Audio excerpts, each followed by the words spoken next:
Media circle நேயர்களுக்கு வணக்கம். இன்றைக்கு நம்மோடு நேர்காணலுக்காக ஆஸ்கார் மூவிஸ் தயாரிப்பாளரும் திரைத்திறனாய்வாளருமான பாலாஜி பிரபு அவர்கள் நம்மோடு இணைந்திருக்கிறார். அவரோடு பேசலாம். சார் வணக்கம். வணக்கம். யோகிடா திரைப்படத்தோட ஆடியோ லான்ச் தற்போது நடைபெற்று வருது. தன்சிகா தான் வந்து அதில் ஃபீமேல் லீடாக பண்ணியிருக்காங்க. ஒரு ஃபீமேல் ஓரியன்ட் சப்ஜெக்ட் தான் அது. காலையிலேருந்து பார்த்தீங்கன்னா இந்த படத்தோட ஆடியோ லான்ச் பற்றி தான் எல்லாரும் பேசுகிறாங்க. அதற்கு காரணம் பார்த்தீங்கன்னா விஷாலும் சாய் தன்சிகாவும் லவ் பண்ணுறாங்க, இந்த பட விழால தான் அனௌன்ஸ் பண்ண போகிறாங்க அப்படின்னு. படத்துக்கும் பெரிய அளவில் ப்ரொமோஷன் ஆயிடுச்சு. வந்த கெஸ்ட்டுமே பார்த்தீங்கன்னா படத்தை பற்றி பேசுகிறாங்களோ இல்லையோ விஷால் சாய் தன்சிகா பற்றி தான் பேசுகிறாங்க. ரெண்டு பேரும் வந்து மேடையில் பக்கத்தில் அமர்ந்திருக்காங்க. கிட்டத்தட்ட திருமணம் உறுதியாயிடுச்சு சார். ரெண்டு பேரும் பார்த்தீங்கல்ல எப்படி உட்காந்துருக்காங்கன்னு. ரெண்டு பேரும் க்யூட் கப்புள்ஸாக மாறிட்டாங்க. விஷால் வந்து நடுவில் உடம்பு சரியில்லை, டயர்டாக இருந்தார், மனதில் உள்ள உடம்பு சரியில்லை, எல்லாம் நிறையா பேசிகிட்டு இருந்தாங்க சோஷியல் மீடியாவில். இன்றைக்கி பாருங்கள், அந்த மேடையில் அந்த வீடியோ எல்லா பக்கமும் டெலிகாஸ்ட் ஆகிட்டு இருக்கு.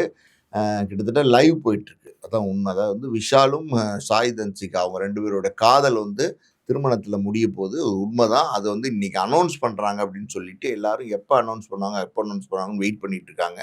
ஆல்ரெடி பார்த்தீங்கன்னா அதில் வந்த அந்த ஆடியோ லான்ச், யோகிடா ஆடியோ லான்ச்சில் பேசுகிற விஐபிஸ் எல்லாமே பார்த்தீங்கன்னா ஆரி உதயகுமார்லாம் பார்த்தீங்கன்னா ஆல்மோஸ்ட் இந்த தகவலை உறுதிப்படுத்துகிற மாதிரி பேசிட்டாரு.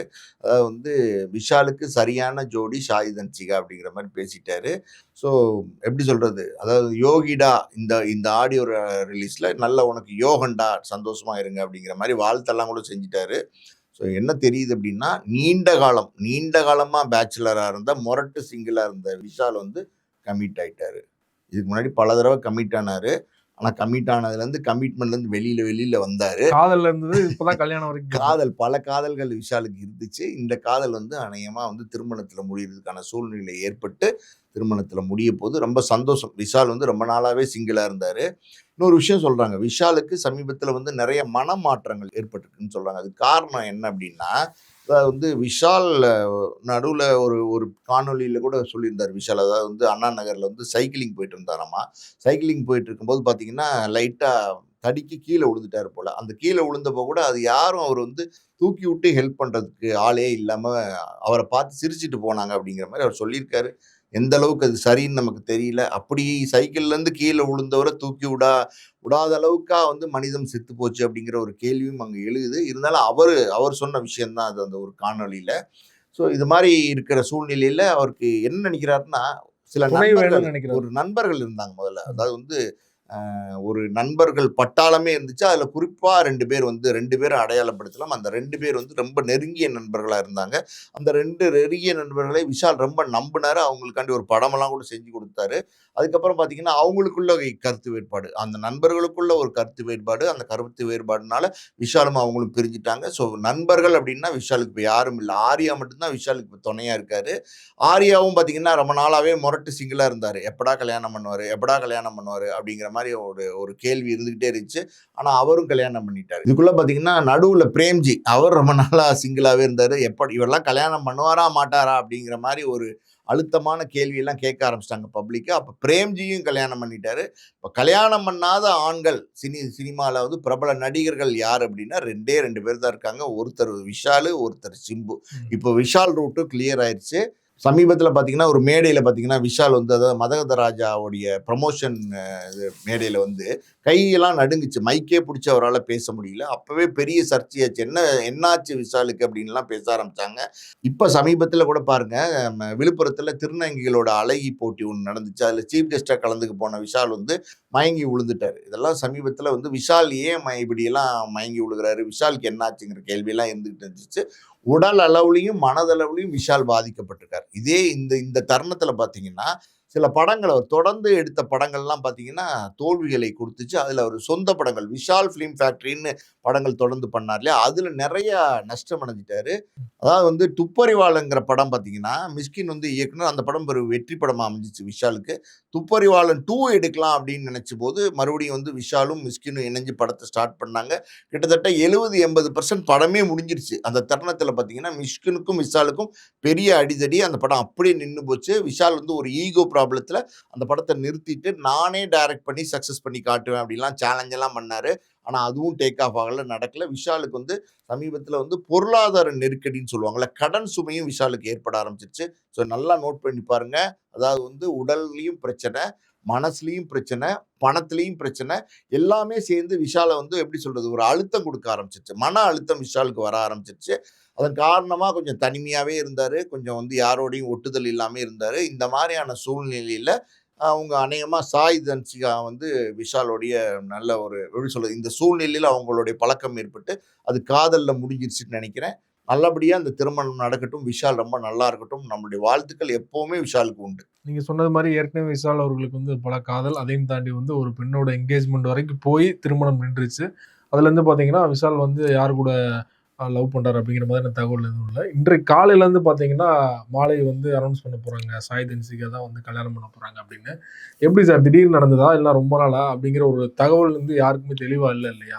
இல்ல எப்பவுமே ஒரு காதல்ங்கிறது வந்து திடீர்னு நடக்கிற ஒரு விஷயமா இருக்கிறதுக்கு வாய்ப்பே கிடையாது. எது அப்டின்னா, ஒருத்தவங்களுடைய சந்திப்பு, அவங்களுக்குள்ள ஒரு புரிதல், ஒரு அண்டர்ஸ்டாண்டிங் எல்லாமே ஒரு ஒரு காலகட்டங்கள் அட்லீஸ்ட் குறைஞ்சது ஒரு 6 மாசத்துலேருந்து 1 வருஷமாவது இந்த காதல் இருந்திருக்கும். அவங்களுக்குள்ள ஒரு அண்டர்ஸ்டாண்டிங் அதாவது முதல்ல சந்திச்சிருப்பாங்க. அவங்களுக்குள்ள ஒரு புரிதல் ஏற்பட்டிருக்கலாம். அதுக்கப்புறம் தொடர்ந்து பழகும்போது 2 பேரும் திருமணம் செஞ்சுக்கிட்டா என்ன அப்டிங்கிற ஒரு எண்ணத்துக்கு அவங்க 2 பேருமே வந்திருக்கலாம். அது காதல் வந்து திருமணத்தில முடிஞ்சிருக்கு. ஸோ நேத்திக்கு ஏன்னா 2 மலர்ந்து பேரும் சேர்ந்து படத்துல கூட நடிக்கல. இல்ல, ஒரே இல்ல. படத்துல. அதான். அது எப்படின்னு நமக்கு தெரியல. ஆ. ஆனா நேத்திக்கு மலர்ந்து இன்னைக்கு பூத்த காதல் கிடையாது இது. ஏற்கனவே இந்த காதல் வந்து சில வருடங்களா இருந்திருக்கணும், இருந்திருக்கு. அது இன்னைக்கு திருமணத்தில முடிஞ்சிருக்கு. ஆல்மோஸ்ட் திருமணம் நடக்க போகுது. அது அப்படிதான் நம்ம பார்க்கணும். தன்சிகா பொறுத்தவரைக்கும் பார்த்தீங்கன்னா, அவங்க கரியர்ல வந்து பெரிய அளவுல ஹிட்டான படம்னா கபாலி தான். அதுல கூட அவங்க ஹீரோயின்லாம் கிடையாது. ரஜினி அவரோட பொண்ணா நடிச்சனால அந்த படம் வந்து பேசு பொருளாமானது. அதுக்கப்புறம் பார்த்தீங்கன்னா, விழித்திரைன்னு அவங்க படம் பண்ணாங்க. சமீபத்தில ஒரு வெப் சீரிஸ் பண்ணியிருந்தாங்க. ஒரு ஹீரோயினா அவங்களுக்கு பெரிய அளவுல எந்த ஒரு இதுவுமே கிடைக்கல. ஒரு நல்ல கேரக்டர், நல்ல வெற்றி கிடைக்கல இல்லையா? ஸோ இந்த படத்த அவங்க எதிர்பார்த்துட்டு இருக்காங்க. ஃபீமேல் லீடா பண்ணியிருக்காங்க. இந்த படத்துக்கு ப்ரமோஷனுக்காக தான் இந்த நிகழ்வுல வந்து நம்ம அறிவிக்கலாம் அப்படின்னு முடிவு பண்ணியிருக்காங்களோ? விஷாலும், தன்சிகாவும். இல்ல, இல்ல. தன்ஷிகாவ பொறுத்தவரைக்கும் நல்ல நடிகை. நம்ம வந்து ம். கபாலில பார்க்கும்போது நல்லா ரொம்ப சிறப்பா நடிச்சிருந்தாங்க. நல்ல நடிப்ப வெளிப்படுத்தியிருந்தாங்க. அதெல்லாம் இருந்துச்சு. பட் இருந்தாலும் பார்த்தீங்கன்னா, ஒரு பெரிய அப்படி ஒரு வெளிச்சம், ஒரு பிரேக் டவுன் வந்து தன்ஷிகாவுக்கு கிடைக்காமயே இருந்துகிட்டு இருந்துச்சு. இதுக்கு முன்னாடி விழித்திருன்னு ஒரு படத்துல நடிச்சிருக்கதா சொல்றாங்க. அதுக்கப்புறம் அதுக்கு முன்னாடி பேராண்மையில வந்து தன்ஷிகா நடிச்சிருந்தாங்க. 4, 5 பொண்ணு இருப்பாங்கல்ல, அதுல தன்ஷிகா ஒருத்தவங்களா இருந்தாங்க. பட் அதுக்கப்புறம் வந்து அவங்களுக்கு பிரேக் கிடைக்காமயே போராட்டம். தொடர்ந்து பார்த்தீங்கன்னா, சினிமால வந்து ஒரு பெரிய போராட்டத்த சந்திச்சு, எப்படியாவது ஒரு முன்னணி இடத்துக்கு வரணும்னு நினைக்கும்போது, அந்த யோகிடாங்கிற படத்துல வந்து ஃபீமேல் சென்ட்ரிக் கேரக்டர்ல தன்ஷிகா நடிச்சிருக்காங்க. ஸோ இப்ப விஷாலுக்கும், தன்ஷிகாவுக்கும் ஒரு காதல் ஏற்பட்டிருக்கிறதுனால, இந்த இந்த படத்தினுடைய ப்ரமோஷனுக்கு இத யூஸ் பண்ணியிருக்காங்க. அப்படிதான் நம்ம சொல்லணும். அதாவது இது எப்படி சொல்றது? அவங்க காதலையும் தெரிவிச்ச மாரி இருக்கும். அதே நேரத்துல இந்த யோகிடாங்கிற படத்தினுடைய ப்ரமோஷனுக்கு இது யூஸ் ஆகும். பெரிய லெவல்ல பாருங்க. இன்னைக்கு வெறும் யோகிடாவோடைய ஆடியோ ரிலீஸோ, ப்ரமோஷன் மட்டும் பண்ணியிருந்தாங்கன்னா, யாருமே வந்து அந்த ஆடியோ ரிலீஸ்க்கோ, ப்ரமோஷனுக்கோ போயிருக்க மாட்டாங்க. தெரிஞ்சிருக்காது. தெரிஞ்சிருக்காது. இன்னும் சொல்லப்போனா, இன்னைக்கு வந்து விஷாலும், தன்ஷிகாவும் தங்களுடைய காதலை வெளிப்படுத்த போறாங்க. தங்கள் திருமணத்தை அறிவிக்க போறாங்கன்னு சொன்னோனே, ஸோ எல்லாமே பார்த்தீங்கன்னா, எல்லா மீடியாவும் அங்க இருக்கு. பெரிய விஐபிஸ்லாம் அங்க இருக்காங்க. கிட்டத்தட்ட லைவே போயிட்டு இருக்கு. இந்த இந்த இந்த ஃபங்ஷன் இப்ப நியூஸ் ஓடிட்டு இருக்கு. சேனல்லாம் வந்து எந்த இதுவுமே லைவ் போட மாட்டாங்க. ஆமா. Audio launch. ஆனா பார்த்தீங்கன்னா, பெரும்பாலான நியூஸ் சேனல்ல ஃபுல்லா லைவ் போயிட்டு இருக்கு. இல்ல, இல்ல. இது ஒரு பரபரப்பான செய்தி தானே சார். இப்போ முன்னணி நடிகர் விஷால பொறுத்தவரைக்கும் ஒரு முன்னணி நடிகர். ஒரு நடிகையோடு காதல். அந்த காதல் வந்து திருமணத்தில முடியப்போது. அத வந்து அறிவிக்க போறாருங்கிறபோது, ஆடியன்ஸ்க்கு ஒரு சுவாரஸ்யமான விஷயம் தானே. அதாவது வந்து பொதுவா பார்த்தீங்கன்னா, நம்ம மக்கள் வந்து சினிமா நடிகர்கள், சினிமா நடிகைகள் இவங்களுடைய தனிப்பட்ட வாழ்க்கை, கல்யாணம், காட்சி இதெல்லாம் வந்து ரொம்ப சுவாரஸ்யமா பார்க்க ஆரம்பிச்சுட்டாங்க. இப்ப நேற்று வரை பார்த்தீங்கன்னா, நம்ம ஜெயம் ரவி, கனிஷ்கா, ஆர்த்தி அவங்களுடைய சுஜாதா விஜயகுமாருடைய மேட்டர் வந்து ரொம்ப ஹைலைட்டா போயிட்டு இருந்துச்சு. இன்னைக்கு அடுத்த டாபிக் வந்துருச்சு. இப்ப அடுத்த டாபிக்க நோக்கி அவங்க போக ஆரம்பிச்சுட்டாங்க. அந்த ஃபோக்கஸ் வந்து டோட்டலா இவங்க மேல மாறிடுச்சு. விஷால் மேலயும், தன்சிகா மேலயும். ஸோ இந்த மேடையை வந்து அவங்களுடைய காதல் திருமணத்தை அறிவிக்கிற மேடையாவும் யூஸ் பண்றாங்க. அதே நேரத்தில தன்சிகா வந்து பெரும் போராட்டத்துக்குள்ள இருக்காங்க. பெரிய லெவல்ல வந்து இப்ப முன்னுக்கு வர முடியல. ஒரு முன்னணி நடிகையா வர முடியலன்னு சொன்னேன் இல்லையா?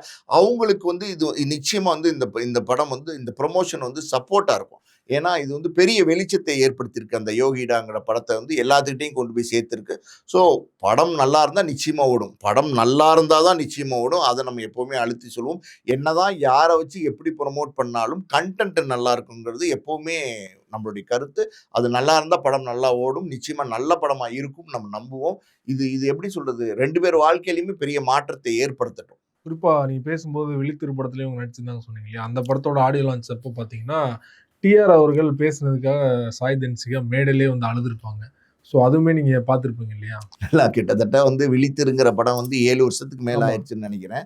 அந்த படத்தினுடைய ஆடியோ ரிலீஸ்ல பார்த்தீங்கன்னா, தன்சிகா வந்து மேடையில உட்கார்ந்திருப்பாங்க. டிஆர் வந்து பக்கத்துலயோ 2 சேர் தள்ளியோ உட்கார்ந்திருப்பாரு. அந்த மேடையில தன்சிகா பேசும்போது ராஜேந்தரோட பேரை வந்து மிஸ் பண்ணிட்டாங்க போல. என்னதான் இருந்தாலும் ராஜேந்தர் வந்து சினிமால வந்து ஒரு லெஜெண்ட். அதாவது வந்து பெரிய சாம்ராஜ்யத்தை கிரியேட் பண்ணவரு, பெரிய வெற்றி படங்களை குடுத்தவரு. இன்னைக்கு எல்லாருக்கும் தெரியும். தமிழ் மக்கள் எல்லாம் பார்த்தீங்கன்னா, ராஜேந்தர்னா எல்லாருமே விரும்பக்கூடிய ஒரு நடிகரா ராஜேந்தர் இருந்துகிட்டு இருக்காரு. அப்படி இருக்கும் அவருடைய பேரை வந்து மேடையில சொல்லல. அது வந்து ராஜேந்தருக்கு ஒரு கோவத்தை ஏற்படுத்திருச்சு. ராஜேந்தரை பொறுத்தவரைக்கும் என்னன்னா, எதா இருந்தாலும் வெளிப்படையா பண்ணிருவாரு. அதாவது வந்து ஒரு கோவம்னாலும் அத சட்டுக்குன்னு கோவமாவே காட்டிருவாரு. மறைச்செல்லாம் பேச மாட்டாரு. உள்ளுக்குள்ள ஒண்ணு வச்சுக்கிட்டு வெளியில ஒண்ணு பேசுவாங்கல்ல, அந்த மாரிலாம் ராஜேந்தருக்கு நடிக்க தெரியாது. ராஜேந்தர் படத்துல மட்டும் தான் நடிப்பாரே தவிர, நிஜ வாழ்க்கையில நடிக்கக்கூடிய மனிதன் கிடையாது. அதனால அந்த கோவத்த பார்த்தீங்கன்னா, பட்டு பட்டு பட்டு பட்டுன்னு வெளிப்படுத்திட்டாரு. அதாவது வந்து எப்படி சொல்றது? ஒரு ஒரு நல்ல ஒரு ம காஞ்ச ஒரு இரும்பு சட்டியில அந்த பட்டை மிளகா இருக்குல்ல, அந்த சிவப்பு மிளகா அத தூக்கி இப்படி வறுத்தீங்கன்னா, எப்படி பட பட படன்னு பொரிக்குமோ, அந்த மாரி பொரிஞ்சு தள்ளிட்டாரு. தன்சிகா பேர சொல்லல.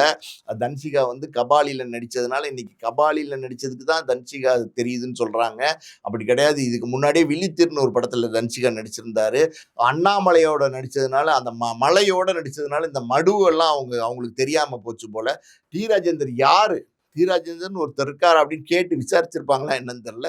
அத கூட அது மேடையில வெளிப்படுத்தினாங்க. அவர் நான் எந்திரிச்சு ஹன்சிகாவே பார்த்துட்டேன். ரஜ ஹன்சிகாலாம் அதான் நடிச்சிருவாங்கன்னாரு. அதாவது வந்து எப்படி சொல்றது? அவங்க பாவம் அந்த சூழ்நிலை ஆக்ஸ் அவங்களுக்கும் கொஞ்சம் கஷ்டம் தான். அவங்க அவங்க பேர எந்திரிச்சு விடுபட்டது சாதாரண எந்திரிச்சு விஷயம் தான். சாரிங்கிறாங்க. அதாவது வந்து மேடையில வந்து சாரி கட்டிட்டு வர தெரியாது உனக்கு, இப்ப என்ன சாரி? அது பயங்கரமா தன்சிகாவ படபடன்னு பொரிஞ்சு தள்ளிட்டாரு. ராஜேந்தர் செய்தது சரியா தவறா அப்படின்னா, ஒரு பக்கம் பார்த்தா மன்னிச்சு விட்டுருக்கலாம் அப்படின்னு நினைக்கலாம். இன்னொரு பக்கம் பார்த்தீங்கன்னா, அவருடைய கோவம் அவர் இயல்பாவே வெளிப்படுத்திட்டாரு மேடைன்னு பார்க்காம. பொதுவா பார்த்தீங்கன்னா நடிகைகள் ஆனா அவர் இருக்காங்கல்ல. பேசுனது தான் படத்துக்கு ப்ரமோஷன் ஆயி வெளியில இல்ல தெரிய அந்த ஆரம்பிச்சது. படத்துக்கு ப்ரமோஷன் ம். ஆச்சு. அந்த விழித்திரு படத்துக்கு அது ம். ப்ரமோஷனா மாறுச்சு. எப்படி இந்த படத்துக்கு வந்து ம். இந்த ஜோடி ப்ரமோஷனா மாறுச்சோ, அந்த படத்துக்கு வந்து ராஜேந்தர் வந்து ப்ரமோஷனா மாறிட்டாரு. இப்ப நீங்க சொன்னது மாரி வந்து இப்போ இண்டஸ்ட்ரியில பார்த்தீங்கன்னா, விஷாலும் ஆர்யாவும் தான் நெருங்கிய நண்பர்களா இருக்காங்க. ஆர்யாவுக்கும் சில வருடங்களுக்கு முன்னாடி தான் திருமணம் ஆச்சு. அவருமே பார்த்தீங்கன்னா, கிட்டத்தட்ட 20 வருடங்கள் டிஃபரெண்டான பொண்ண தான் கல்யாணம் பண்ணாரு. வயது டிஃபரெண்ட் தான். இவருமே பார்த்தீங்கன்னா, கிட்டத்தட்ட 14, 15 வயசு டிஃபரெண்டா கல்யாணம் பண்ணியிருக்காரு இல்லையா? சார் மனசு ஒத்து போச்சுன்னா வந்து வயசெல்லாம் பெருசா பார்க்க வேண்டிய தேவையில்ல. அதாவது வந்து ஆர்யாவுடைய மனைவி கூட கிட்டத்தட்ட ஆர்யாக்கும் அவருடைய மனைவிக்கும் 20 வயசு வித்தியாசம் இருக்கு. அவங்க இன்னைக்கு நல்லா தானே சந்தோஷமா தானே இருக்காங்க. அதே மாரி வந்து விஷாலும் பார்த்தீங்கன்னா, ஒரு நல்ல பேரா தான் தெரியுது. நிச்சயமா நல்ல எப்படி சொல்றது? நல்ல திருமண வாழ்க்கை அமைஞ்சு அவங்க ரொம்ப 2 பேரும் நல்ல சந்தோஷமா இருக்கணும். அது நல்லா இருந்தாங்க அப்படிங்கிற ஒரு நல்லா இருக்காங்க அப்படிங்கிற ஒரு பேர் இருந்தாலே போதும். நிறைவா ஒரு கேள்வி. எப்படியும் வந்து திருமணம் விரைவில் பண்ண போறதா தான் தகவல்லாம் வந்துகிட்டு இருக்கு. ஆகஸ்ட்ல வந்து ஆ நடிகர் சங்க கட்டடம் தொறந்து அதில தான் திருமணம் சொல்லியிருக்காரு இல்லையா? ஸோ வேலைகள்லாம் முடிஞ்சுச்சு நீங்க ஆல்ரெடி சொல்லிட்டீங்க. ஸோ முதல் திருமணம் விஷால் திருமணம் தானா? நடிகர் சங்க திருமண மண்டபத்தில. அவர் தெரிஞ்சோ தெரியாமலோ என்னுடைய திருமணம் நடிகர் சங்கம் கட்டடம் தொறந்ததுக்கு அப்புறம் தான் அப்படின்னு சொல்லிட்டாரு. கட்டடம் ஆல்மோஸ்ட் முடிஞ்சிருச்சு. நம்ம ஏற்கனவே ஒரு காணொளியில பேசிட்டோம். பேசியிருக்கோம். கட்டடம் ஆல்மோஸ்ட் முடிஞ்சிருச்சு. பூச்சு வேலையெல்லாம் நடந்துகிட்டு இருக்கு. கூடிய சீக்கிரம் அந்த கட்டடம் முழுமையா ரெடி ஆயிரும். ஒருவேளை வந்து இந்த திருமணம் இப்ப அறிவிக்கப்பட்டாலும், அது 2, 3 மாதங்கள் கழித்து நடிகர் சங்கம் கட்டடத்திலேயே நடிகர் சங்கத்தில் இருக்கிற திருமண மண்டபத்திலேயே நடந்தாலும் நடக்கும். அப்படி நடந்தால் இன்னும் சிறப்பாக இருக்கும். ஏன்னா விஷால் வந்து ஒரு சபதம் போட்டாரு. அந்த சபதத்த முழுமையா நிறைவேத்திட்டாரு அப்படின்னு சொல்லலாம். என்ன சபதம் அப்படின்னா, நடிகர் சங்க கட்டடத்த கட்டி முடிப்பேன்னு சொன்னாரு. அத கட்டி முடிச்சுட்டாரு. ஆல்மோஸ்ட் அது நிறைவு பணி நடந்துட்டு இருக்கு. இப்ப இந்த திருமணம் நான் அங்க தான் பண்ணுவேன். என்னோட திருமணம்னு சொன்னாரு. அதுவும் அங்க நடந்துருச்சுன்னு வச்சுக்கங்க. டபுள் ஷாட், ஷூர் ஷாட் அடிச்ச மாரி ம். ஆயிரும். அவருடைய ஆசை முழுசா நிறைவேறிரும்னு சொல்லலாம். ரொம்ப நன்றி சார். விஷால் திருமணம் குறித்து பல்வேறு தகவல்களோட பகிர்ந்து கொண்டீங்க. மிக்க நன்றி. நன்றி.